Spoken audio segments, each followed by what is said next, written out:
लोग अक्सर ये जानना चाहते हैं कि अब्बा का नाम बन्ने कैसे पड़ा। तो ये भी एक श्रम से जुड़ी हुई कहानी है कि उनको जो जब उनका जन्म हुआ, तो जो महिला मालिश करने के लिए आती थी, दाई, उन्होंने देख के बच्चे को कहा कि ये इतना खूबसूरत है कि इसको तो जब ये दूल्हा बनेगा, तो इसको सजाने की ज़रूरत नहीं पड़ेगी। तो आप लोग जानते ही हैं यूपी में दूल्हा को बन्ना कहते हैं। तो वहीं से वो पुकारने लगी कि बस बन्ने मियाँ की मालिश कर दूँ फिर काम कर देती हूँ। बन्ने मियाँ कहाँ हैं, सो रहे हैं क्या?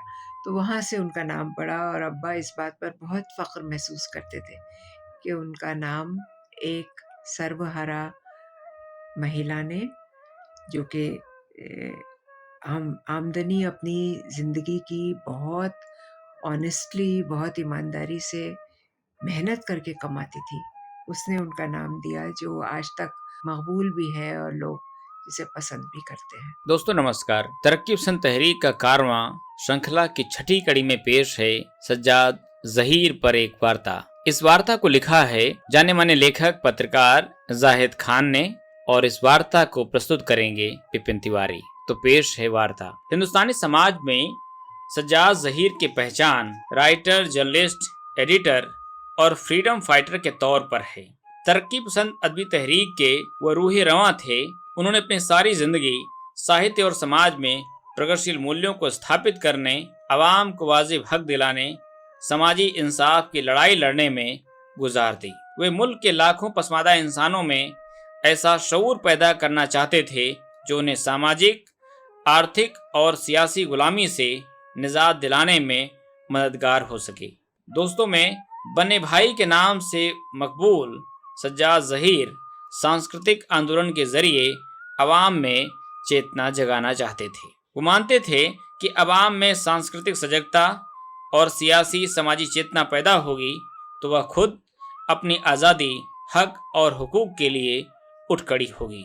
यही नहीं, उनकी ये सोच भी थी कि हिंदुस्तान की आज़ादी की लड़ाई में लेखक, संस्कृति कर्मी ही अहम भूमिका निभा सकते हैं। सज्जाद जहीर की ये क्रांतिकारी सोच यकायक नहीं बनी थी, बल्कि इसमें उस हंगामे खेज दौर का बड़ा रोल था जिसमें उनकी तालीम और तरबियत हुई। कानूनी तालीम के वास्ते साल 1927 से 1935 तक जहीर साहब लंदन में रहे।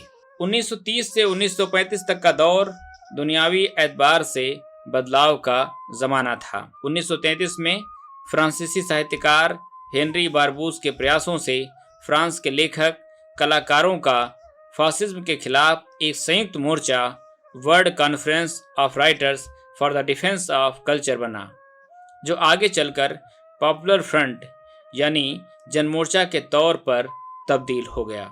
इस संयुक्त मोर्चे में मैक्सिम गोर्की, रोमियो अरोला, Andre Malraux, Thomas Mann, Marshall, Andre Gide, Gonzalo Arango जैसे विश्वविख्यात साहित्यकार शामिल थे। लेखक कलाकारों के इस मोर्चे को जनता के बीच बड़ी हिमायत हासिल थी। विश्व परिदृश्य में तेजी से घट रही इन सब घटनाओं ने सज्जाद जहीर को काफी मुतासिर किया, जिसका सबब साल 1935 में लंदन में प्रगतिशील लेखक संघ की स्थापना थी। उन्होंने अपने चंद तरक्की पसंद दोस्तों के साथ यहाँ प्रगतिशील लेखक संघ की दागबेल डाली। आगे चलकर सज्जाद जहीर ने तरक्की पसंद तहरीक को आलमी तहरीक का हिस्सा बनाया। स्पेन के फासिस्ट विरोधी संघर्ष में सहभागिता के साथ साथ साल 1935 में आंद्रे गीड व आंद्रे मेलरोस द्वारा आयोजित विश्व बुद्धिजीवी सम्मेलन में भी उन्होंने हिस्सा लिया। अपनी जिंदगी को एक नई राह देने और एक खास मकसद और इरादे के साथ सज्जाद जहीर ने 1936 में लंदन छोड़ दिया। भारत वापस लौटते ही सज्जाद जहीर ने प्रगतिशील लेखक संघ के पहले अधिवेशन की तैयारियां शुरू कर दी। प्रगतिशील लेखक संघ के घोषणा पत्र पर उन्होंने भारतीय भाषाओं के तमाम बड़े लेखकों से विचार विमर्श किया। इस दौरान वो कन्हैयालाल मुंशी, फिराक गोरखपुरी, डॉक्टर सैयद एजाज हुसैन, शिवदान सिंह चौहान, पंडित अमरनाथ झा, डॉक्टर ताराचंद, अहमद अली मुंशी दयानारायण निगम, महमूद जफर, सिब्ते हसन आदि से भी वे मिले। प्रगतिशील लेखक संघ के घोषणा पत्र पर सज्जाद जहीर ने उनसे राय मशविरा किया। वो दिन भी आया जब प्रगतिशील लेखक संघ की पहली कॉन्फ्रेंस लखनऊ में हुई। कॉन्फ्रेंस की सदारत मुंशी प्रेमचंद ने की। बहरहाल प्रगतिशील लेखक संघ का अधिवेशन बेहद कामयाब रहा, जिसमें साहित्य से जुड़े कई विचारोत्तेजक सत्र हुए। अहमद अली, फिराक गोरखपुरी, मौलाना हसरत मोहानी जैसे लोगों ने अपने आलेख पढ़े। अधिवेशन में उर्दू के बड़े साहित्यकार तो शामिल हुए ही, हिंदी से प्रेमचंद के साथ जैनेन्द्र कुमार, शिवदान सिंह चौहान ने शिरकत की। अधिवेशन में लेखकों के अलावा समाजवादी लीडर जयप्रकाश नारायण, यूसुफ मेहर अली, इंदुलाल याग्निक और कमला देवी चट्टोपाध्याय ने भी हिस्सा लिया। सज्जाद जहीर प्रगतिशील लेखक संघ के पहले महासचिव चुने गए और 1949 तक उन्होंने ये जिम्मेदारी संभाली। बन्ने भाई के व्यक्तित्व और दृष्टि संपन्न परिकल्पना की वजह से तरक्की पसंद तहरीक आगे चलकर हिंदुस्तान की आज़ादी की तहरीक बन गई। मुल्क के तमाम अदीब, कलाकार और संस्कृत कर्मी इस आंदोलन के साथ आ गए। दूरदर्शन पर प्रसारित मामू जान की डायरी धारावाहिक में मामू जान के किस्से सुनाने वाले लेखक, पत्रकार, पटकथा लेखक ऐसे मेहंदी साहब कुछ यूं बयां करते हैं। जो ज़्यादातर जहन नहीं जानते सज्जाद ज़हीर को, यानी बन्ने भाई को हमारे, कि वो ऑर्गेनाइज़र थे और लीडर थे। वो तो थे, ऐसे अदीब थे जिन्होंने ट्रेंड सेट किया बहुत सी चीज़ों के लिए। साल 1942 से 1947 तक का दौर प्रगतिशील लेखक संघ के आंदोलन का सुनहरा दौर था। यह आंदोलन आहिस्ता आहिस्ता देश की सारी भाषाओं में फैला। इन सांस्कृतिक आंदोलनों का आखिरी मकसद मुल्क की आज़ादी था। शुरुआती दिनों में सज्जाद जहीर भारतीय राष्ट्रीय कांग्रेस के सदस्य भी रहे। इलाहाबाद शहर कांग्रेस कमेटी के महासचिव होकर उन्होंने पंडित जवाहरलाल नेहरू के साथ काम किया। नेहरू बन्ने भाई से खासा लगाव रखते थे। आगे चलकर सज्जाद जहीर अखिल भारतीय कांग्रेस के मेंबर चुने गए। कांग्रेस के मुख्तलिफ महकमों, खास तौर पर विदेशी मामलों और मुस्लिम जनसंपर्क से भी वह जुड़े रहे। रचनात्मक और संगठनात्मक गुणों का उनमें अद्भुत मेल था। अपने संगठनात्मक कौशल से ही उन्होंने कांग्रेस सोशलिस्ट पार्टी और ऑल इंडिया किसान सभा जैसी किसानों और मजदूरों की संस्थाएं बनाई, उनकी बेहतरी के लिए काम किया। कांग्रेस में काम करने के दौरान सज्जाद जहीर का वास्ता उस वक्त अंडरग्राउंड चल रहे कम्युनिस्ट लीडर पीसी जोशी से हुआ। कमर जोशी के साम्यवादी विचारों से वह बेहद प्रभावित हुए। बाद में कांग्रेस छोड़कर Sajjad Zaheer communist party of India में शामिल हुए।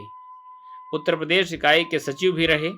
उस वक्त कम्युनिस्ट पार्टी अंग्रेज सरकार के कोप से बचने की खातिर अंडरग्राउंड रहकर काम करती थी। 1942 में अंग्रेजी हुकूमत ने कम्युनिस्ट पार्टी से पाबंदी हटा ली तो सज्जाद जहीर अपने काम में पहले से भी ज़्यादा जीजान और जोश के साथ जुट गए। अब आपको एक किस्सा उनके संगठनात्मक कौशल का उनकी बेटी नूर जहीर से सुनाते हैं। लाल सलाम दोस्तों। सबसे पहले तो किताब दुनिया, बिपिन तिवारी और जाहिद खान का शुक्रिया कि उन लोगों ने सज्जाद जहीर पर, मेरे वालिद पर कार्यक्रम रखा। मैं बहुत शुक्रगुजार हूँ। मुझसे कहा गया कि मैं उनके साथ गुजारे हुए सालों पर बात करूँ, तो मुझे तो सिर्फ 15 बरस मिले, ज़िंदगी ने इतना ही दिया। उन 15 बरसों में मैंने सबसे ज़्यादा जो चीज़ सीखी उनसे वो ये कि श्रम की इज़्ज़त करनी है। मुझे याद है एक बार मैं और वो घर पर अकेले थे और घर पर आटा नहीं था। अम्मी कह गई थी उनको कि ले आइएगा, चक्की पे रखा है। हम लोग दोनों गए और अब्बा पिसा हुआ आटा जो था एक बोरा उठाने लगे तो चक्की वाले ने कहा कि अरे रे, आप नहीं, अभी आदमी आएगा तो मैं भिजवा दूंगा। तो उन्होंने कहा वो आदमी क्या मुझसे बेहतर आदमी होगा। तो ये श्रम की इज़्ज़त करना, श्रमिक की इज़्ज़त करना, ये मैंने उनसे सीखा। दूसरी चीज़ जो बहुत अहम उन्होंने सिखाई वो ये कि घर और संगठन 2 इकाइयाँ नहीं हैं। संगठन का काम घर से होता है, घर संगठन से जुड़ा हुआ होता है। तो प्रगतिशील लेखक संघ का काम मैंने 4-5 साल की उम्र में, जब लिखना भी ठीक से नहीं आता था, तब से शुरू किया कि गीले स्पंज में डाक टिकट लगा के और फिर लिफाफों पे लगाना है जिससे निमंत्रण पत्र जा रहे हैं। ये मेरी सबसे पहली वाबस्तगी थी संगठन से। नूर ज़हीर इप्टा से जुड़ी रही हैं।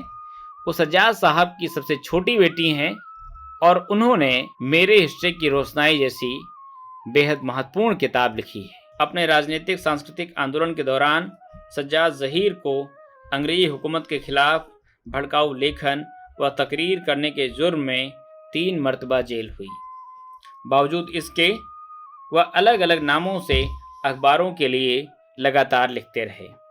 कम्युनिस्ट पार्टी के अखबार कौमी जंग और नया ज़माना अखबार में सज्जाद ज़हीर ने प्रधान संपादक की हैसियत से काम किया।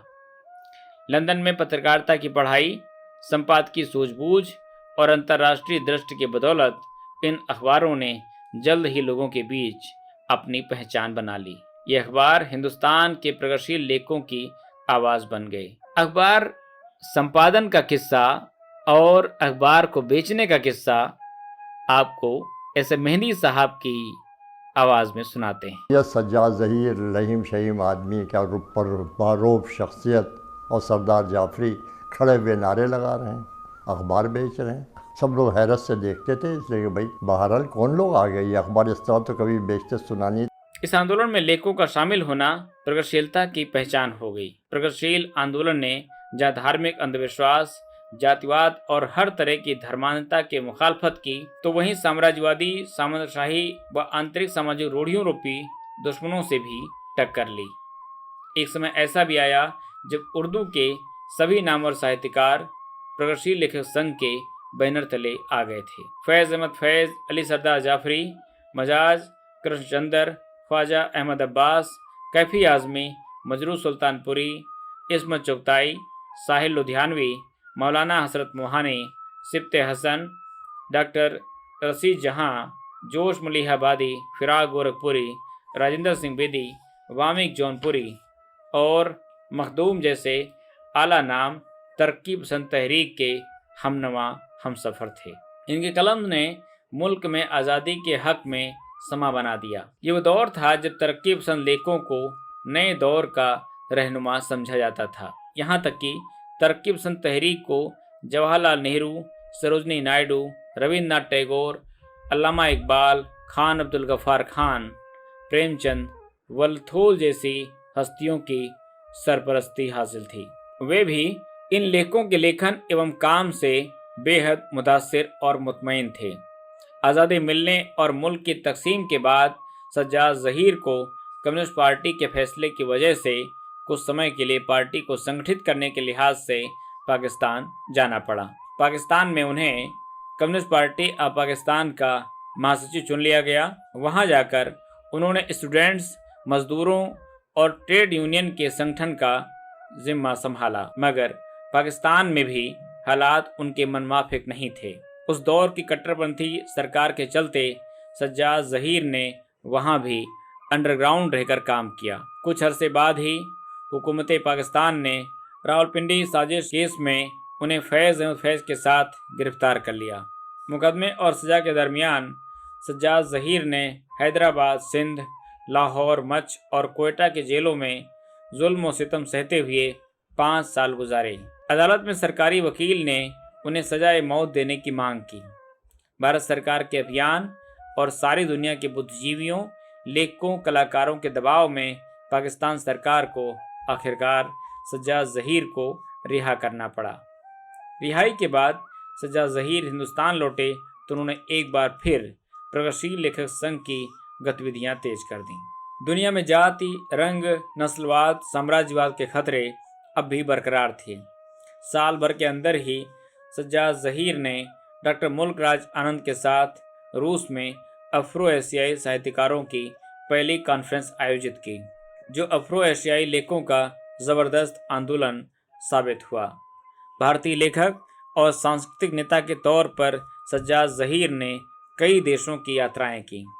भारत से बाहर उन्होंने जर्मनी, पोलैंड, रूस, चेकोस्लोवाकिया, हंगरी, बुल्गारिया, रोमानिया आदि देशों में इस आंदोलन का विस्तार किया। अब उन्होंने एफ्रो एशियन राइटर्स एसोसिएशन में कोई ऑर्गेनाइज करना शुरू किया और इसकी बड़ी कॉन्फ्रेंसें भी की, प्रोग्रेसिव राइटर्स की, एफ्रो एशियन राइटर्स की। काहिरा में उसका दफ्तर कायम हुआ। समाजवाद में गहरा अकीदा रखने वाले सज्जाद ज़हीर फासिस्टों को छिपा हुआ साम्राज्यवादी मानते थे। यूं तो सज्जाद ज़हीर की जिंदगी का ज्यादातर वक्त संगठनात्मक कार्यों में ही बीता, फिर भी साहित्यिक लेखन के साथ साथ वह देश विदेश की पत्र पत्रिकाओं में सामाजिक और राजनीतिक मसलों पर लगातार लिखते रहे। साहित्यिक लेखन में उन्होंने जितना भी लिखा वह सब मील का पत्थर है। 1935 में प्रकाशित कहानी संग्रह अंगारे में डॉक्टर रशीद जहां, महमूद उज़ ज़फ़र, अहमद अली के साथ उनकी भी कहानी प्रकाशित हुई थी। समाजी और सियासी एतबार से ये संग्रह उस समय काफ़ी मशहूर हुआ। हुकूमत की पाबंदी के साथ साथ इस किताब को अपने ही मुल्क के प्रतिक्रियावादियों और संकीर्णतावादियों की तंग नज़री का सामना करना पड़ा। आलम यह था कि उस वक्त इस संग्रह के लेखों को अंगारे के लेखक के नाम से पुकारा जाता था। अंगारे का हिंदी में अनुवाद करने वाले शकील सिद्दीकी साहब की राय भी आपको सुननी चाहिए। एक कामयाब और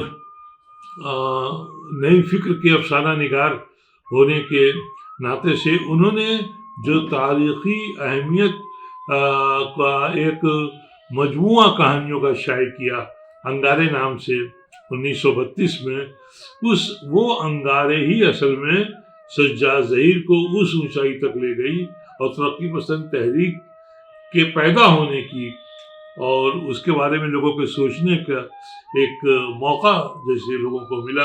तो इस तरह से और अंगारे में जो उनकी कहानियाँ 5 कहानियाँ हैं, उन्होंने कहानी के मैदान में एक नया इनकलाब पैदा किया, एक नई सोच पैदा की और इसके साथ ही ये कि हमें अपने को भी बदलना है और अदब को भी बदलना है और ज़िंदगी को भी बदलना है, ये उनका खास मकसद था। साल 1935 में ही पेरिस में लिखा गया सज्जाद ज़हीर का छोटा उपन्यास लंदन की एक रात, जैसा कि नाम से जाहिर है सिर्फ एक रात का तबसरा है।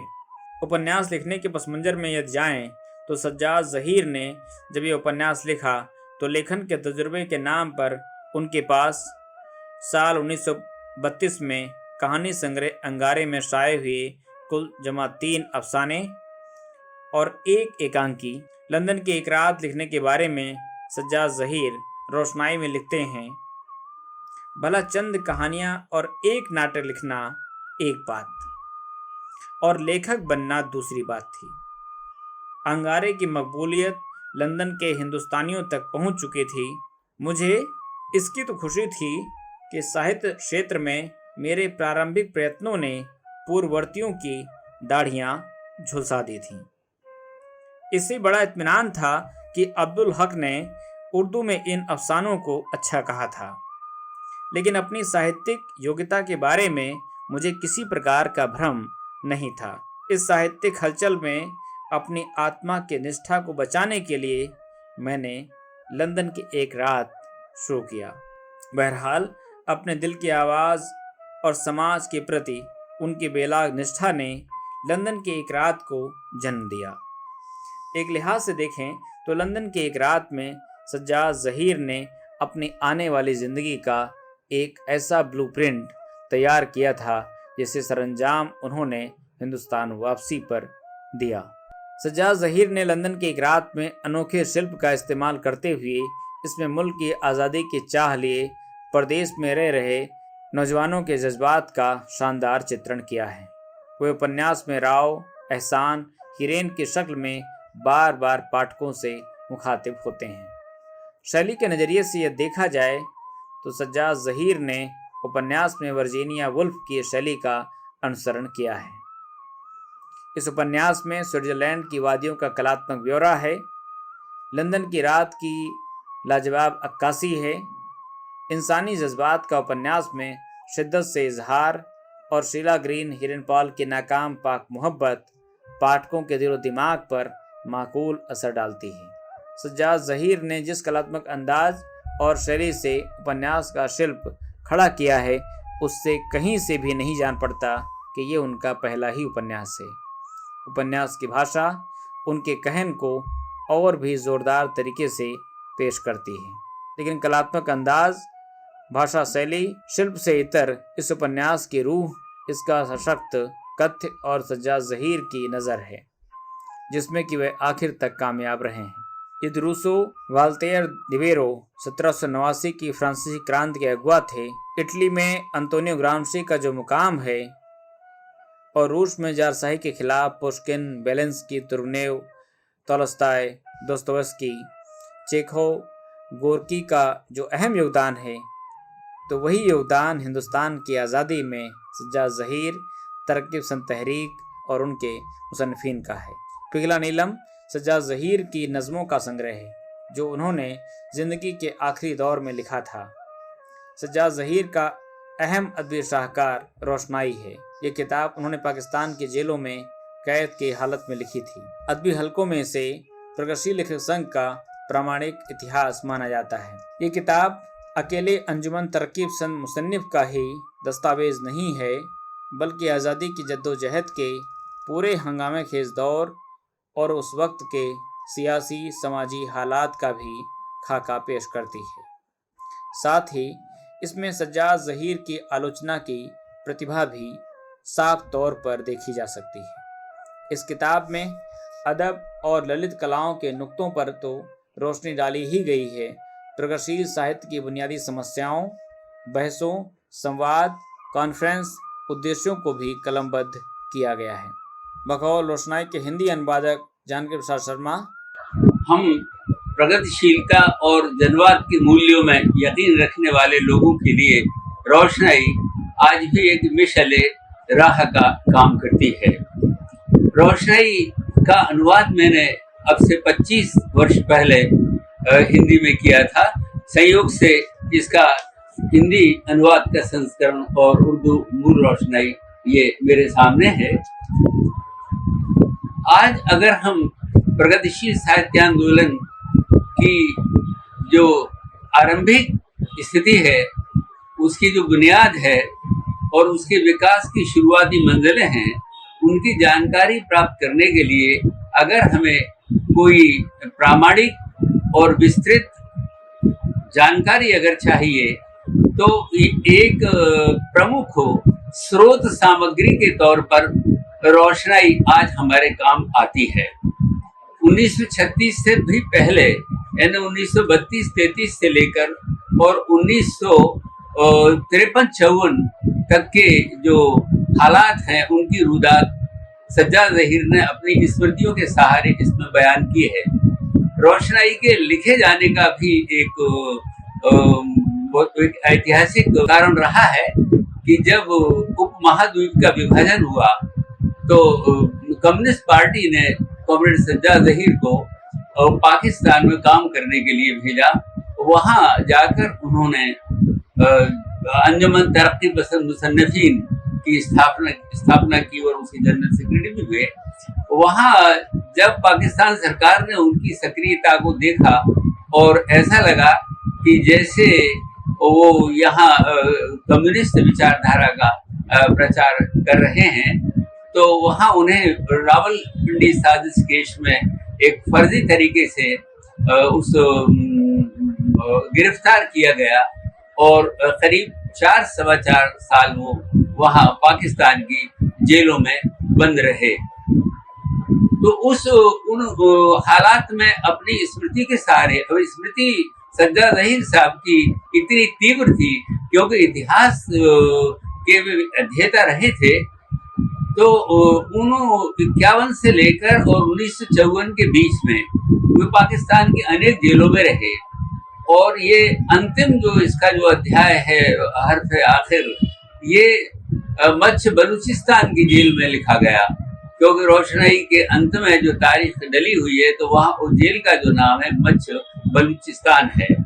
तो ये करीब 3-3.5 साल में अपनी स्मृति के सहारे उन्होंने इसका दस्तावेजीकरण किया प्रगतिशील साहित्य आंदोलन का। उसी दौरान में जिक्र हाफिज नाम की एक बहुत महत्वपूर्ण किताब उन्होंने लिखी। तो ये आज भी जो हम जो कई ऐसी बातें हैं जिनमें हम भटकाव के शिकार होते हैं। मसलन एक बहुत महत्वपूर्ण सवाल इसमें सज्जाद ज़हीर साहब ने उठाया कि आज की परिस्थिति में हम जो जो लेखक संगठन हैं वो लेखकों के साथ वो किस प्रकार का सुलूक करें। सामान्यतः ये देखा जाता है कि जो सीधे सीधे हमारी विचारधारा के से सहमत हैं, सिर्फ उन लोगों को संगठन में प्राथमिकता दी जाती है। सज्जाद ज़हीर साहब ने ये कहा कि दरअसल हमें जो विरोधी विचारधारा रखने वाले लोगों का भी अध्ययन करना चाहिए। जो सकारात्मक पहलू हैं उनके लेखन के, उनका चुनाव हमें कर लेना चाहिए, और जो प्रतिक्रियावादी पक्ष है उसे हमें छोड़ देना चाहिए। क्योंकि इतने शुद्धतावाद को लेकर हम चलेंगे तो जो मूवमेंट है, वो आंदोलन है, वो आगे बढ़ नहीं पाएगा। एक बात।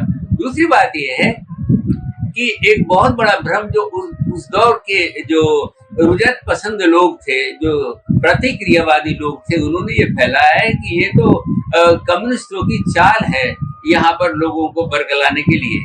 तो आरंभ में ही सज्जाद ज़हीर साहब ने स्पष्ट कर दिया है कि ये दरअसल कोई बाहर का दाना नहीं है जिसे लाकर हमने यहाँ अपने खेतों में बो दिया है। उस दौर में यानी चौथे दशक के आरंभ से ही ऐसे हालात हमारे देश के भीतर पैदा हो गए थे। अंतर्राष्ट्रीय स्तर पर जो अंतर्राष्ट्रीय जो फांसीवाद है उसके बढ़ते हुए जो कदम है और दूसरे देशों पर उसका बढ़ता हुआ जो प्रभाव है, तो भारत का जो अवाम है वो स्वयं उन परिस्थितियों के लिए तैयार था। यानी वो उसने प्रगतिशील साहित्य आंदोलन के विकास की सारी बुनियाद हमारे अवाम में नजर आ रही थी, दिखाई दे रही थी। तो हम अगर पहली कॉन्फ्रेंस 1936 की, दूसरी कॉन्फ्रेंस 1938 की कलकत्ता की, तीसरी कॉन्फ्रेंस दिल्ली की 1942 की, चौथी कॉन्फ्रेंस दिल्ली की 1943 की, और अहमदाबाद और हैदराबाद की कॉन्फ्रेंसों के बारे में अगर प्रामाणिक जानकारी चाहते हैं तो इसका एकमात्र स्रोत रोशनी हमारे सामने है। और अनेक इसके ऐसे पहलू हैं जिनसे आज हम मार्गदर्शन प्राप्त कर सकते हैं। सज्जाद ज़हीर ने ईरान के अजीम गज़ल व हाफिज शिराजी की शायरी पर भी एक शोध प्रबंध ज़िक्र हाफिज लिखा है। तरक्की पसंद तहरीक, अदब और सज्जाद ज़हीर, मज़ामीन सज्जाद ज़हीर, उर्दू हिंदी हिंदुस्तानी, उर्दू का हाल और मुस्तकबिल उनकी दीगर किताबें हैं। 13 सितंबर 1973 को सोवियत संघ के अल्मा-अता में, जो कि अब कजाकिस्तान में पड़ता है, अचानक दिल का दौरा पड़ने से सज्जाद ज़हीर ने इस दुनिया से अपनी विदाई ली थी। बहुत कम लोगों को इस बात की जानकारी होगी कि फैज़ अहमद फैज़ साहब ही उनका शव लेकर के हिंदुस्तान आए थे। अवाम दोस्त सज्जाद ज़हीर ने अदब को कलावादी दायरे से बाहर निकालकर अवाम की ज़िंदगी और उसके उतार चढ़ावों से जोड़ा था। अदब और हिंदुस्तानी तहजीब को वे ऐसा हथियार मानते थे जिसकी धार से ग़ुलामी की वेड़ियों को तोड़ा जाना मुमकिन है। हमें आज़ादी मिले 7 दहाई से ज़्यादा गुजर गए हैं, लेकिन आज भी मुल्क में रंग, नस्ल, जाति, मज़हब की जकड़बंदियाँ ज्यों के त्यों कायम हैं। फ़िरका परस्त, पूंजीवादी, साम्राज्यवादी ताकतें दुनिया के कई हिस्सों में अवाम के अधिकारों पर कुठाराघात कर रही हैं। मानवाधिकारों पर नित्य नए हमले हो रहे हैं। धर्मनिरपेक्ष लोकतांत्रिक आवाज़ों का दमन किया जा रहा हो। ऐसे हालात में सज्जाद ज़हीर, उनके विचार और प्रगतिशील आंदोलन पहले से भी ज़्यादा प्रासंगिक हो जाता है। तरक्की पसंद तहरीक की जब भी बात होगी, सज्जाद ज़हीर और उनके इनकलाबी कामों को ज़रूर याद किया जाएगा। सज्जाद ज़हीर की शख्सियत, उनके अदबी कामों और हिंदुस्तानी अदब में उनका क्या योगदान है, यदि हमें अच्छी तरह से जानना समझना है तो उनके साथियों के विचार जानना बेहद ज़रूरी होगा। सज्जाद जहीर के दोस्त हमीद अख्तर अपने एक आलेख में लिखते हैं, सज्जाद जहीर मालाबार हिल के बालकेश्वर रोड पर रहते थे। ये सड़क चौपाटी से मालाबार हिल को जाती है। उसी पर कुछ आगे जाकर कायदे आजम रिहाइश पजीर थे। ये उमरा का रिहायशी इलाका था। जिस मकान में बन्ने भाई का कयाम था वो उनके किसी अमीर दोस्त की मिल्कियत थी, जिसने बड़े इसरार के साथ उन्हें वहां रहने पर मजबूर किया था। ये मकान बंबई के उमरा की रिहाइश गाहों के दरमियान स्थित जरूर था, मगर उसके अंदर कुछ भी नहीं था। कोई पलंग या किसी किस्म का फर्नीचर नहीं था। 2-3 गद्दे, चंद चादरें, 1.5-2 दर्जन के करीब बर्तन और बान के 3 मूढ़े, जिनमें से एक मुस्तकिलन बन्ने भाई की स्टडी में रहता था। वो हमेशा बैठकर अध्ययन करते। यही एक मामूली सी मेज थी जिस पर उनकी किताबें, कागजात और लिखने के सामान रखा रहता था।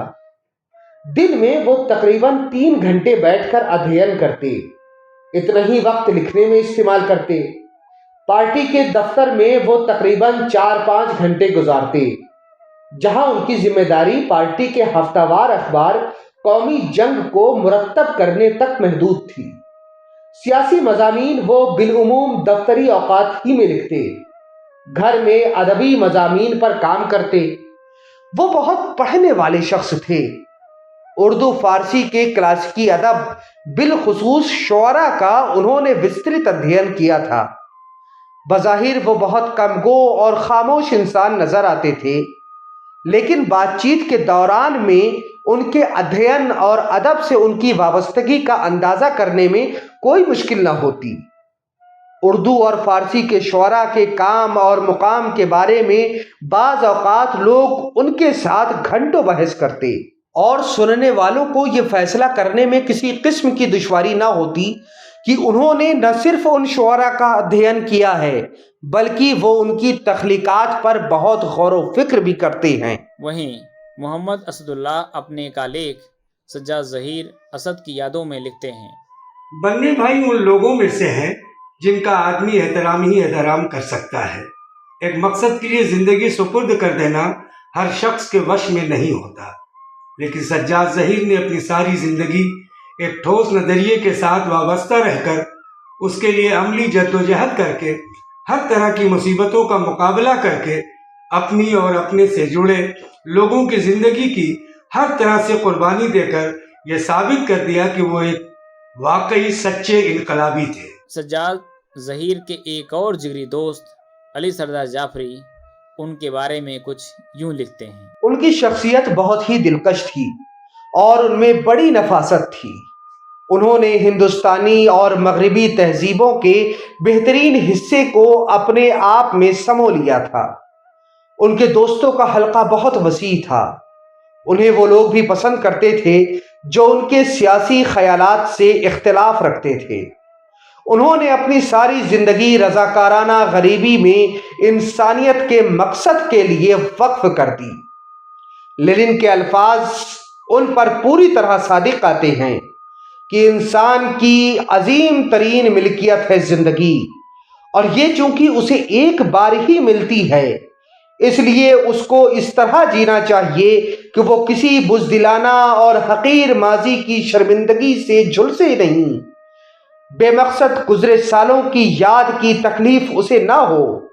जिंदगी को इस तरह जीना चाहिए कि मरते वक्त वो कह सके कि मेरी सारी जिंदगी और सारी तवानाई दुनिया के अहम तरीन उसूलों के लिए सर्फ हुई। वहीं सिफ्त हसन ने अपने दोस्त ज़हीर को याद करते हुए लिखा था, सज्जाद ज़हीर के अंदर अदबी तकरीबात की तंजीम और तरतीब की बड़ी सलाहियतें थीं। मुख्तलिफ ज़ुबानों और नस्ली गिरोहों से ताल्लुक़ रखने वाले अदीबों को एक प्लेटफार्म पर जमा करना और फिर उनको एक बड़ी तंजीम की लड़ी में पिरो देना, ये बड़ा जान जोखिम का मरहला था। लेकिन सज्जाद ज़हीर ने यह काम नहायत खुशउस्लूबी से और हंसते हंसते कर दिखाया। इस दौरान में उन्होंने न कभी उजलत पसंदी दिखाई और न कभी किसी पे गुस्सा किया, और ना ही उनके चेहरे पे कभी बेजारी, थकावट और नागवारी का असरात देखने में आया। सज्जाद ज़हीर अदब और सियासत दोनों के बारे में सख्त जानिबदार थे।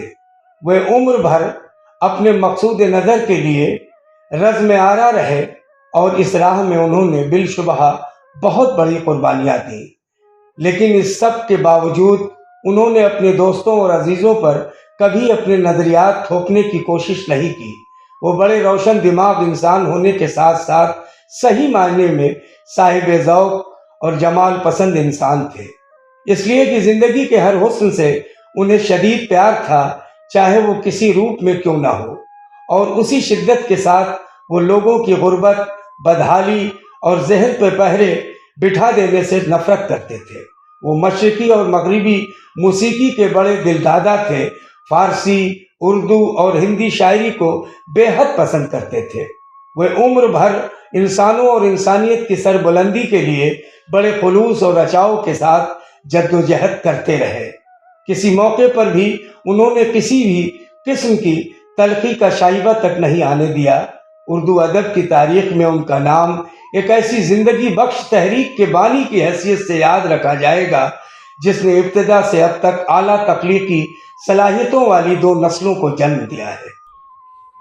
अदब की निहायत अहम तहरीक तरक्की पसंद अदबी तहरीक के बानी और उसे नई समत देने वाले, उसे हिंदुस्तान के तमाम कोनों में पहुंचाने वाले, तमाम ज़बानों में पहुंचाने वाले और दूसरे ममालिक तक में उसके पैगाम को ले जाने का जो बड़ा कारनामा अंजाम दिया, जिन्होंने जनाब सज्जाद ज़हीर साहब 5 नवंबर को सारे मुल्क में उनका यौम पैदाइश मनाया जाता है। और सज्जाद ज़हीर साहब की पैदाइश 1905 में हुई थी।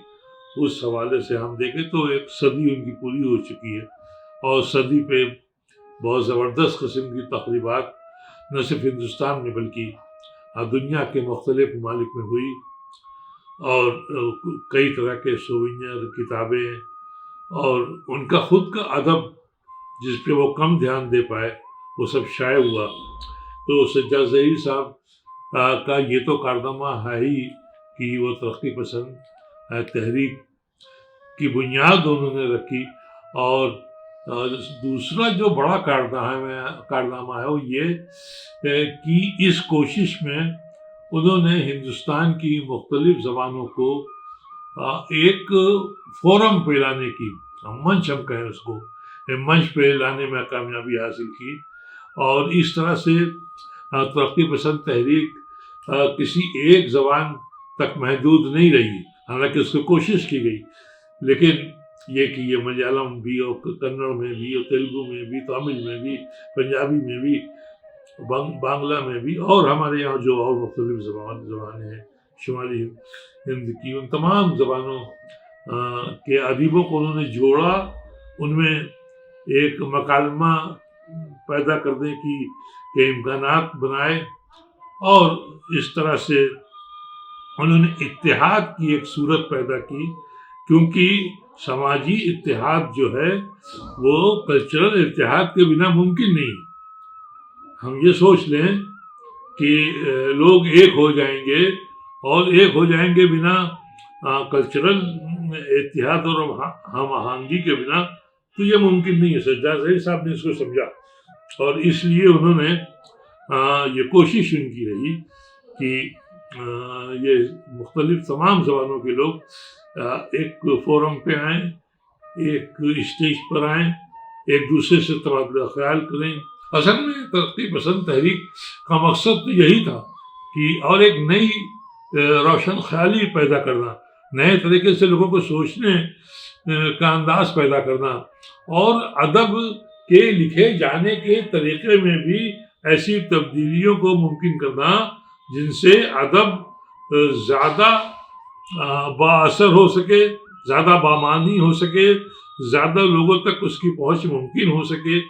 ये जो उनकी कोशिश थी, ये बहुत बड़ी कोशिश है।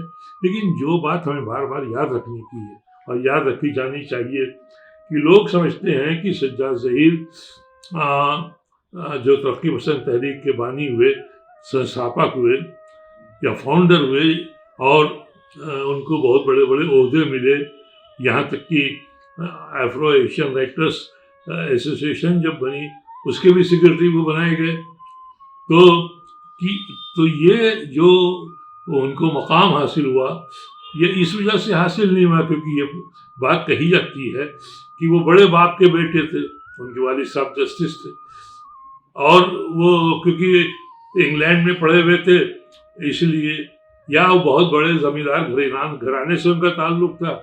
लेकिन इस वजह से नहीं, जो असल वजह ये है वो ये है कि तरक्की पसंद कि सज्जाद ज़हीर एक फनकार भी थे, मुसन्निफ भी थे, एक बड़े कामयाब कहानीकार भी थे, और उस कहानीकार के उनके शख्सियत की उस पहलू ने ही उनको ये दर्जा दिलाया कि वो तरक्की पसंद तहरीक के बारे में सोच सके। दोस्तों, ये रही वार्ता सज्जाद ज़हीर साहब पर।